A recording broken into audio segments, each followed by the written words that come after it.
ልትሰራ መጣ? እባካችሁ የወሰዳችሁብኝ መልሱ። ኧረ እባክህ አንመልሰልህ። አዎ መልሱ። እኔ እኮ ጀለሳችሁ። ጀለስ አትበል እባክህ። የት አባት አቀናለህ? ስንት ነገር አሳልፈን ሱስ። እባክህ ዝም በል ቀዳዳ። አሁን ከዚህ ጥፋ በእናት። እሺ ቢያንስ ጀወሉን መልሱ። የምን አባ ጀወል ነው? ጎርፉ ቢያንስ አንተ እንኳን ተረዳኝ። አንተ ተንቀሳቀስ በጥፊ እንዳለህ። ስልኬን ካልመለሳችሁልኝ የትም አልሄድም። ያ ትምልሽ ነው ትልህ።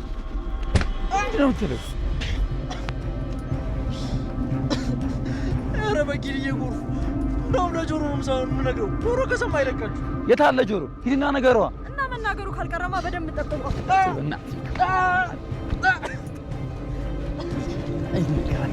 ደግሞ ዛካ የሚል ቅሬታ አቅርባለች። ማ እኔ ባዩሽን የምከታተሉት? ያቀረበችው ቅሬታ እንግዲህ እንደዛ ነው የሚለው። ተሳስታለች ወይም ደግሞ የዋሸቻችሁ ነው። ወይዘሮ ሜላት ነገሩን መደባበቅ ለአንቺም ለእኛም አይጠቅምንም። ደግሞ የምን ነገር መደባበቅ አመጣህብኝ? በነፍስ የምትፈልጊያት ጠላትሽ በቂ መረጃ ስላልተገኘባት በዋስ መብት ስትወጣ መቼም እጅሽን አጣጥፈሽ ትቀመጫለሽ የሚል ተስፋ የለም። ገዳይነሽ እያልሽ ነው? እንደሱ ለማለት እንኳን አልነበረም። ታዲያ በነፍስ የምትፈልጊያት ጠላትሽ ማለት ምን ማለት ነው? ሁሉንም ስጠው። አውጣው ተባልካ እንዴ? ምን እሺ ነው ነካው በቃ። ኧረ እናንተ ግን ነካው ተባልካ እንዴ? ሂድ በቃ።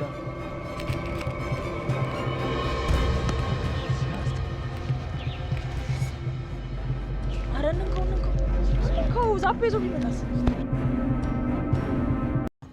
እስቲ ንቃ። ምን ሆነህ ነው? አቤት ምንድን ነው? ድንብላል ነኝ አልታየውክም? ምን ትሰሪያለሽ አንቺ ነው? ውይ አፈር በበላው። አሞሃል እንዴ? ትንሽ አሞኛል መሰለኝ። አውይ አባቴ ድረሱልኝ። ቆይ ምን አገኘክ? ወይዘሮ ባዩሽ ወይዘሮ ሜላትን ከሰሰቻት። የከሰችበት ምክንያት እየተከታተለችኝ ነው፣ መውጫ መግቢያ አሳጥታኛለች፣ ደህንነቴ አደጋ ውስጥ ነኝ እያለች ለፖሊሶች ትነግራቸዋለች። ፖሊሶችም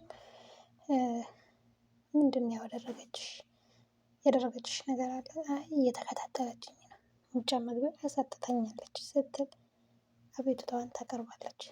ፖሊሶችም እሺ ያው ካደረግሽ ወንጀለኛ ስለተሆንሽ የነበረ እንደዛ ማድረጓ ሊደንቅ አይገባም እያሉ ሲናገሯት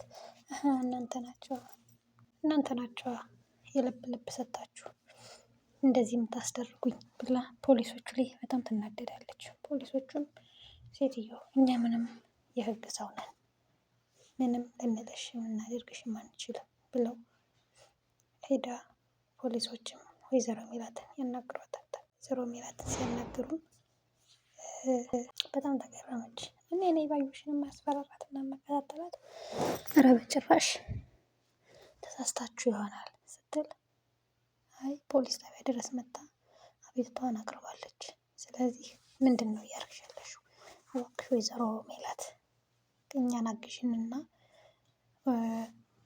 ወንጀለኛውን እናገኘው፣ ስለዚህ እባክሽን ይሏታል። እኔ በፍጹም የተከታተልኳት አይደለም በፍጹም ትላለች። እሷም ፖሊሶችም ያው ካደረገችው አንፃር ታያለሽ፣ በዋስ ተለቃ ወንጀል ሰርታ በነፍስ የምትፈልጊያት ጠላትሽ እንደሆነች እናውቃለን። ስለዚህ አትከታተያትም ብለን ለማመን እንቸገራለን ይሏታል። ወይዘሮ ሜላትም እንዴ ነፍሰ ገዳይ ነሽ እያልሽኝ ነው ስትል ትጠይቃታለች። ኖ ወይዘሮ ሜላት እንደሱ ለማለት እንኳን አልነበረም፣ ነገር ግን ያው ካደረሰችብሽ አንፃር ብትከታተያት አይገርምም በሚል ነው ትላለች። ወይዘሮ ባዩሽ አሁንም ፖሊስ ጣቢያ ሲገናኙ በጣም ትደነግጣለች። ፖሊስ ጣቢያም ቀርባ ሁሉንም አልተናገረችም፣ ምክንያቱም ፈርታለች። እሷም ተጠቅሳታለች። የሁለታችን ጸብ የሁለታችን ነው ብላ ስለምታምን ምንም መናገር አልቻለችም። ከዛም ሲወጡ ይገናኙና ምን ነው ለሁለተኛ ጊዜ እንደተገናኘን እንዴት አልነገርሻቸውም ስትላት፣ አንቺስ እኔ እያስፈራር እየተከታተልኩሽ እንደሆነ ለምን አልነገርሻቸውም ስትል ትናገራለች። ወይዘሮ ባዩሽ እውነት ለመናገር ነገረ ስራዋ ሁሉ በጣም ነው የሚያስቀው አሁን ላይ። ምክንያቱም እንደ ጨው ማሙታሽ እንድታልቂ ነው የምፈልገው ስላለቻት እንደ ጨው ማሙታ እያለቀች ትገኛለች። ሀና ደግሞ የሀና ጉድ በጣም ነው የምታስቀኝ። ለምንድን ነው ከዝራ ጋር ማታረቁ? ታረቁ በቃ ስትላት እንዴ ያደረገውን ረስተሽ ነው ሰላምዬ ትላታለች። ምን አደረገ? ሊስመኝ እኮ ነው የሞከረ እንዴ እና ታዲያ ቢሆን ምን ችግር አለ ትላት። ባረግዝስ ስትል አባቴ እኮ ሀና አረገዘች ይባል ምን ይላል? በድንጋጤ ነው የምሞትብኝ ስትላት አንቺ ልጅ እየቀለድሽ ነው ወይስ ምናምን ስትላት ኧረ አይደለም እየቀለድኩ አይደለም እውነቴን ነው ስትላት እንዴ ታዲያ ሰው እንዴት ነው ወይስ ከጫካ ነው የመጣሽ? እውነት ግን የኔ የት ነሽ ትላታለች። እንዴ ምን ነው ሰላምዬ ስትላት ሰው ታዲያ እንዴት